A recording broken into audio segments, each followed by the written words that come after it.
Now, my dear old friend, today we are going to start with the one of the basic part of communication skills in English, and that we always say that is the aim is are, was were shall we will be. So these things I'm going to elaborate in the very practical manners which require to do the mouth translation as a practice of tongue twisting.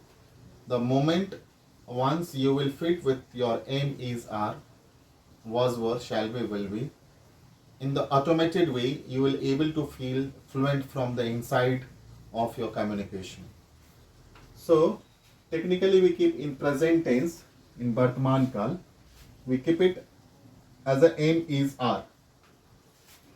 तो ये हम हमेशा से सुनते आए हैं कि अगर हम हिंदी से इंग्लिश बोलना सीख रहे हैं तो हमें हिंदी का कुछ बेसिक चीज समझना पड़ेगा.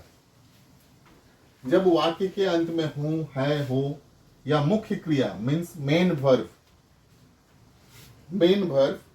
के रूप में रहता है, तब वाक्य के कर्ता मीन्स सब्जेक्ट के अनुसार एम इज आर का प्रयोग होता है. Means what I can say, if you feel this am is are, this aim is are is the one of the important part of your communication skills in English. So ये एक समझाने का तरीका है कि हूँ, है, हो, ये एक आइडेंटिफिकेशन हो सकता है. This is the identification of the sentences. For example मैं खुश हूँ, तो ये खुश हूँ के अंदर में आता है. वह अमीर है, तो वह हाई के अंदर में आता है. तुम खुश हो, तो ये हो के अंदर में आता है. बट आइडेंटिफिकेशन का अर्थ ये होता है कि आप एक सर्टेन लेवल तक उसको आइडेंटिफाई कर सकते हो.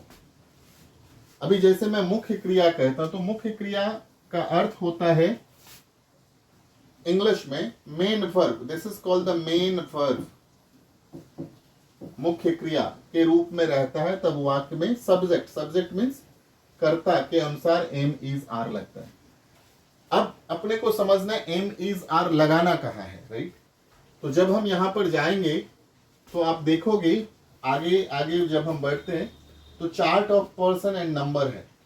ये सबसे इंपॉर्टेंट पार्ट है इंग्लिश स्पीकिंग के लिए.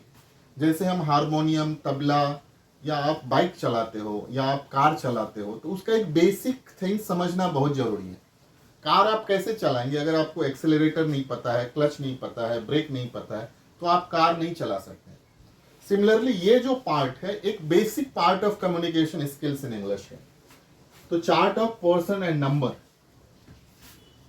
पर्सन को हिंदी में क्या कहते हैं? व्यक्ति कहते हैं. पर्सन को हिंदी में क्या कहते हैं? वैसे अगर देखा जाए तो आप अगर जब हिंदी में आप देखेंगे तो पर्सन को प्रथम पुरुष, द्वितीय पुरुष, तृतीय पुरुष कहा गया. बट मैं इसको फर्स्ट पर्सन, प्रथम व्यक्ति मानता हूं, द्वितीय व्यक्ति एंड तृतीय व्यक्ति. इसका अर्थ यह होता है कि सिंगुलर और प्लूरल फॉर्म में कितने तरह के सब्जेक्ट हो सकते हैं. तो फर्स्ट पर्सन के सिंगुलर नंबर में आई आता है, हिंदी में उसको मैं कहते हैं, और आई के साथ एम लगता है. कभी भी आई के साथ एम लगता है. For example I am happy. अगर मैं बोलता हूं आई एम हैप्पी, मैं खुश हूं, इससे पहले जो मैंने आपको आइडेंटिफिकेशन बताया, ये हूं आई के साथ एम लगता है. वी के साथ क्या लगता है प्लूरल फॉर्म में? बहुवचन, और ये एक वचन है. तो वी के साथ हम और हम लोग, जब आप हिंदी में समझेंगे वी को, तो हम और हम लोग कंसीडर करते हैं. वी के साथ आर लगता है, वी आर हैप्पी, हम खुश हैं और हम लोग खुश हैं. सिमिलरली यू, योर, आप, तुम, you are happy means you के साथ क्या लगता है? आर लगता है. यू अगेन प्लूरल फॉर्म में, यू, योर में तुम लोग, आप लोग. यू आर हैप्पी, तुम लोग खुश हो, आप लोग खुश हो. इंग्लिश में क्या होता है, तुम और आप दोनों को एक ही माना जाता है. ये जो मैं समवेयर समहाउ आपको आइडेंटिफाई करके बता रहा हूं, रिमार्क करके बता रहा हूं, ये एक बताने का तरीका है जिससे आप इसको आइडेंटिफाई कर सकते हैं. और ये पूरा पीडीएफ फॉर्म में आपको मिलता है. ये पूरा पीडीएफ फॉर्मेट में है, एज इट इज. जैसे मैं ये आपको समझा रहा हूं वैसे ही आपको पीडीएफ फॉर्मेट में मिलता है. He, she, it, this, that, name. He means वह, मेल के लिए.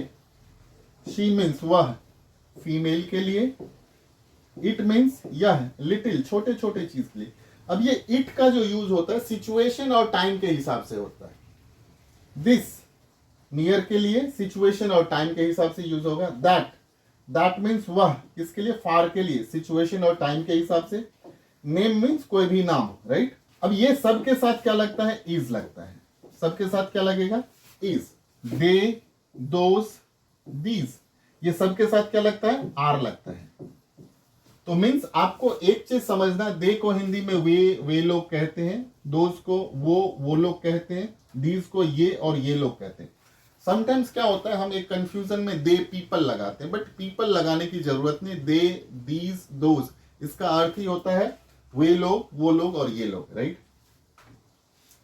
अब अगर हम सिचुएशनली देखते हैं तो हमारे पास जो इससे पहले हमने सब्जेक्ट पढ़ा है, तो सब्जेक्ट कितने हो जाते हैं, I, you, he, she, it, this, that, name, यानी सिंगुलर फॉर्म में 8 और प्लूरल फॉर्म में we, you, they, those, this, 5। Total कितना होता है, 8 + 5, ये होता है 13। लेकिन हम आगे जाके एक 12 ही कंसीडर करते हैं, बिकॉज आगे क्या होने वाला है, आगे क्या होगा, जैसे ही आप 8 + 5 13 करते हो तो यू दोनों में होता है, यू यहां पर भी है यहां पर है, तो हम यू को कॉमनली कंसीडर करते हैं। तो इस तरह से हम सब्जेक्ट का प्रैक्टिस करेंगे। अभी जो हम लोग बात कर रहे थे जो पर्सन एंड नंबर है, पर्सन एंड नंबर के ऊपर में ही पूरा इंग्लिश कम्युनिकेशन डिपेंड है, right. There are 12 kinds of the subject on main we try to speak English, means I, we, you, he, she, it, this, that, name, they, though, these। और ये जो total 6 तरह के sentence है, इसी 6 तरह के सेंटेंस के ऊपर में पूरा का पूरा इंग्लिश डिपेंड है। तो जो सेंटेंस स्ट्रक्चर है वो subject plus am is are plus object. Object को आप अदर वर्ड भी कह सकते हैं, अदर वर्ड और कॉम्प्लीमेंट।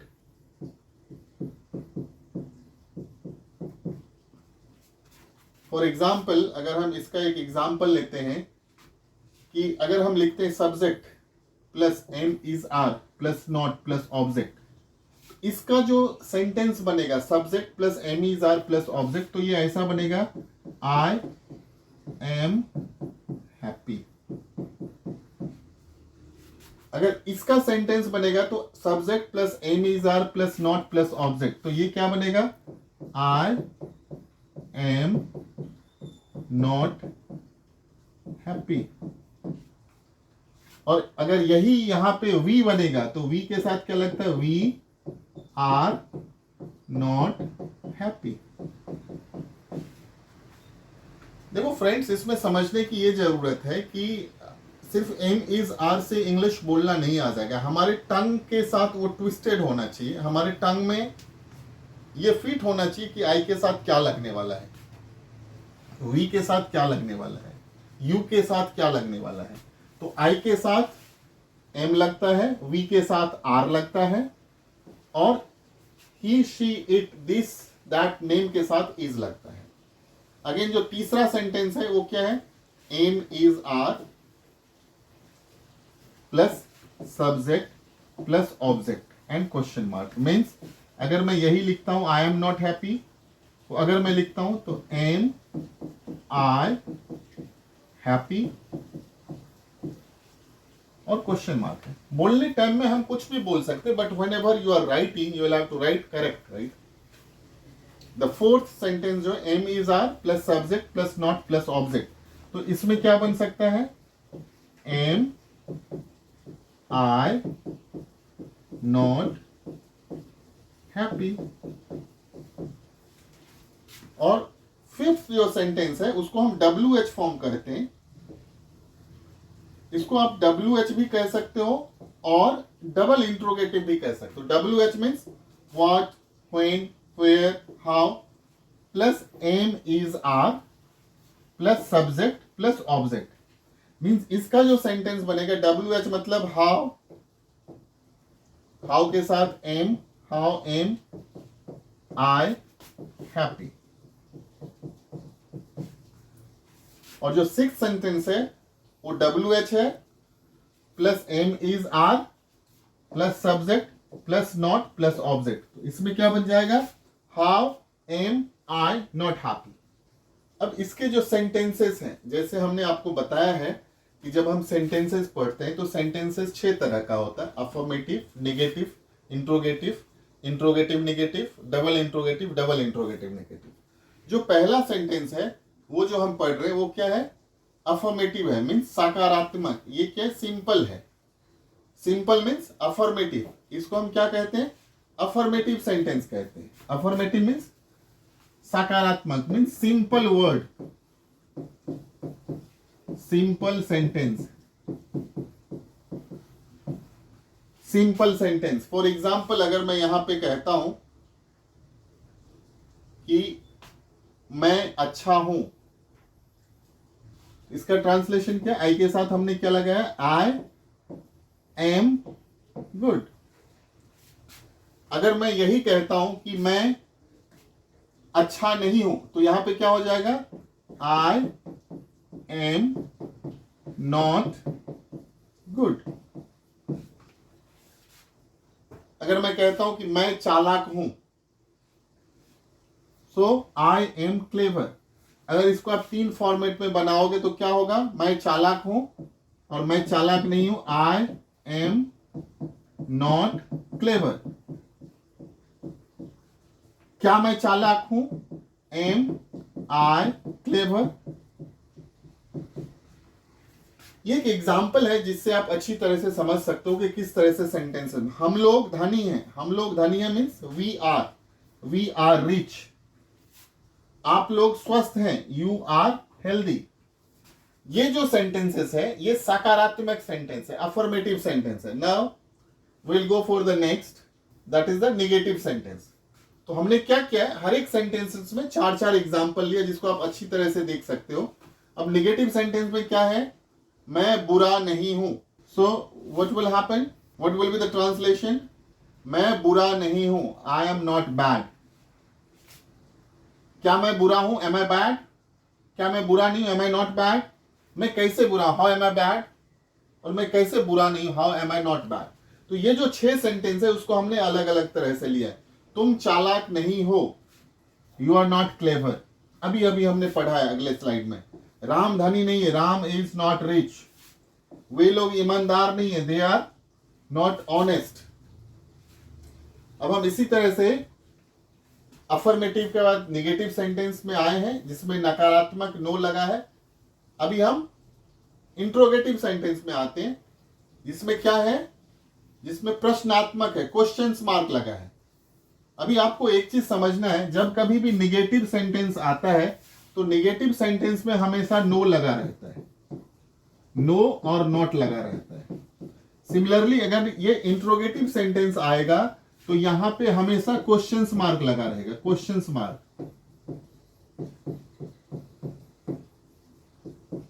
ये क्वेश्चंस मार्क का साइन है, राइट। क्या वह मोटी है, इज शी फैट। क्या तुम गरीब हो, आर यू पुअर। क्या बच्चे भूखे हैं, आर द चिल्ड्रन हंग्री। अब यहां पे बच्चे, बच्चे मतलब ये प्लूरल फॉर्म है, चिल्ड्रन, चिल्ड्रन जो है चाइल्ड का प्लूरल फॉर्म है। तो आर द चिल्ड्रन हंग्री। क्या वह नाविक है, is he a seller. Seller means नाविक। अब हम इसके नेक्स्ट स्लाइड में जाते हैं जिसमें हम WH वर्ड पढ़ेंगे, राइट। WH मतलब, WH वर्ड आपको समझना अच्छी तरह से है बिकॉज इसमें जो व्हाट, व्हेन, वेयर, हाउ होता है उसको समझना चाहिए। WH मीन्स, WH को लिख सकते हैं what, when, where, how, why. Why, how का प्रयोग कैसे करें, जो इसके जो रूल्स है इसमें क्या है, WH, why, how, am is are plus subject plus not plus object and complement and other words. तो अभी अगर हम इसमें जाते हैं सेंटेंस देखने के लिए तो आपको क्या क्या सेंटेंस मिलेगा। जैसे अब अगला जो सेंटेंस हम बनाएंगे क्या है, मैं कैसे दोषी हूं, हाउ एम आई गिल्टी। इसमें हाउ लग गया है, हाउ एम आई गिल्टी। हम लोग कैसे गरीब हैं, हाउ आर वी पुअर। वे लोग कैसे बुरे हैं, हाउ आर दे बैड। वह क्यों दुखी है, व्हाई इज ही सैड। अब यहां पे वह क्यों लगा है तो व्हाई के साथ इज लगेगा, बिकॉज वह है व्हाई इज ही सैड। वे लोग क्यों उपस्थित नहीं हैं, why are they not present. अब यहां पर ये मेन इंपॉर्टेंट पार्ट है जो मैं आपको हमेशा कहता हूं, जो इंग्लिश स्पीकिंग बोलने के लिए बहुत जरूरी है। और आपको समझना है दुनिया में कितने तरह का आदमी है। तो जो दुनिया में जितने भी तरह के आदमी है, I, we, you, he, she, it, this, that, name, they, those, these, right. आगे जाके इसके वर्ब के फॉर्म्स के हिसाब से अलग अलग इसके V1, V2, V3, V4, V5 लगता है टेंसेस के हिसाब से। लेकिन अभी हम लोग एक सिंपल वे में समझते हैं आई के साथ क्या क्या हो सकता है। तो आई के साथ क्या होगा, I am happy, I am not happy, am I happy, am I not happy, how am I happy, how am I not happy. आपको फ्रेंड ये अच्छी तरह से समझना है कि यहां पे हमने 6 तरह का सेंटेंस बनाया है। आई एम हैप्पी, ये इंग्लिश में लिखा हुआ है और ये इसका प्रोनाउंसिएशन है। तो मीन्स ये इंग्लिश है, ये इसका उच्चारण है। और सेम इसी का यहां पर ये इंग्लिश में लिखा हुआ है, इसको हम इंग्लिश कह सकते हैं। जो हिंदी नहीं पढ़ पाता, जिसको हिंदी नहीं पढ़ना, मैं खुश हूं और यहां पे हिंदी में लिखा मैं खुश हूं। अब यहां पर भी ये स्पेस दिया हुआ है, ये जो आप स्पेस देख रहे हो और ये जो स्पेस देख रहे हो और इसके साथ जो स्पेस देख रहे हो, आप अपने मदर टंग में लिख सकते हैं। आई एम हैप्पी को आप अगर चाहो तो अपने मदर टंग में लिख सकते हैं। सिमिलरली यहां पे मैं खुश हूं, मैं खुश नहीं हूं, क्या मैं खुश हूं, क्या मैं खुश नहीं हूं, मैं कैसे खुश हूं, मैं कैसे खुश नहीं हूं। पूरे दुनिया में यही 6 तरह के वाक्य बनते हैं और 7वां एक एक्सक्लेमेटरी सेंटेंस हो जाता है। बट मोस्ट ऑफ ऑल हम लोग यही 3 सेंटेंस को ज्यादा बोलते हैं, मैं खुश हूं, मैं खुश नहीं हूं, क्या मैं खुश हूं। और ये एडिशनली आपको आना ही चाहिए, क्या मैं खुश हूं को क्या बोलेंगे, मैं खुश कैसे नहीं हूं, मैं क्यों खुश हूं, कहां खुश हूं। So this is a completely on your mouth translation, right. So how will do the mouth translation, I am happy, I am not happy, am I happy, am I not happy, how am I happy, how am I not happy. Similarly, we are happy, we are not happy, are we happy, are we not happy, how are we happy. Then we'll do it. You are happy, you are not happy, are you happy, are you not happy, how are you happy, how are you not happy. Similarly, you will do with the he is happy, he is not happy, is he happy, is he not happy, how is he happy, how is he not happy. See, why we are doing this? That just try to understand the concept. Once you will do it, automated way, your tongue will get fit with the M is R. Means हमने he के बाद आकर के यहाँ पे इसके लिए रुके, because I के साथ M लगता है, we के साथ R लगता है, you के साथ R लगता है और he, she, it, this, that, name के साथ is लगता है. Similarly, we'll do all the practice. She is happy, she is not happy, is she happy, is she not happy, how is she happy, how is she not happy. इसके बाद क्या है, it is. अब ये जो it है आपको अच्छी तरह से समझना है। ये जो it होता है ये सिचुएशनल है, अपने को समझना है। ये जो it is happy है ये सिचुएशन के हिसाब से हम लगाएंगे, सिचुएशन और टाइम के हिसाब से, according to situation and time. For example, it is happy, यह खुश है। लेकिन अगर मैं बोलते it is happy moment, it is happiest moment of my life, तो इट के साथ इज ही लगेगा। It is not happy, is it happy, is it not happy, how is it happy, how is it not happy. It is good, क्या यह अच्छा है, it is not good, is it good, is it not good, how is it good. तो ये आपके टंग में fit होना चाहिए। So in the similar way, this के साथ is लगेगा, this is happy, this is not happy, is this happy, is this not happy, how is this happy, how is this not happy. In the similar way, that के साथ is लगेगा। Again ये situation और time के हिसाब से रहता है। That is happy, that is not happy, is that happy, is that not happy, how is that happy, how is that not happy. In the similar way with the name के साथ क्या लगता है, is लगता है। तो क्या Mahesh is happy, Mahesh is not happy, is Mahesh happy, is Mahesh not happy, how is Mahesh happy, how is Mahesh not happy. अब यहाँ पे देखना, they के साथ क्या लगता है, are लगता है। They are happy, they are not happy, are they not happy, how are they happy, how are they not happy. In the similar way these के साथ क्या लगता है, आर लगता है, these are happy, these are not happy, are this happy, are this not happy, how are this happy, how are this not happy. Those के साथ क्या लगता है similar way, those are happy, those are not happy, are those happy, are those not happy, how are those happy, how are those not happy. अब यहाँ पे हमने जो आपको बताया है इसमें आपको अच्छी तरह से देखना है। This is the one of the most important part of your English speaking. अगर आपने ये कर लिया mouth translation, do practice of speaking loudly. हमने टेक्निकली अपने वर्कशॉप बुक में बताया है, आपके पीडीएफ में भी ये बताया गया कि इसको हम 10 टाइम्स बोले। मीन्स आई के ऊपर, आई के साथ क्या लगता है, एम लगता है, आई के साथ क्या लगता है, एम लगता है, और एम का 6 सेंटेंस होता है। वी के साथ आर लगता है, 6 सेंटेंस है। यू के साथ आर लगता है, 6 सेंटेंस है। Along with he, is will applicable, 6 sentences. She के साथ इज लगता है, 6 सेंटेंसेस। इट के साथ इज लगता है, 6 सेंटेंसेस। दिस के साथ इज लगता है, दैट के साथ इज, नेम के साथ इज, दे के साथ आर, दोज के साथ आर, दीज के साथ आर। तो ये जब हम काउंट करते हैं ये टोटल 72 सेंटेंस होता है। ये 72 सेंटेंसेस को हम कहते हैं कि आप 10 टाइम्स लाउडली बोलो। तो फिर क्या होगा, जितने भी सब्जेक्ट हैं, I, we, you, he, she, it, this, that, name, they, those, this, right, ये आपके टंग में फिट हो जाता है। और इसके नीचे में लगभग 20, 25, 30, 50 एक्सरसाइज सॉल्व किए हुए हैं, जो आई के साथ क्या लगेगा, वी के साथ क्या लगेगा, और उसके साथ एक्सरसाइज दिया हुआ जो आपको बनाना है। So friend, the MR is the one of the important part, and you will get the 100% solution of your MR. So thank you very much.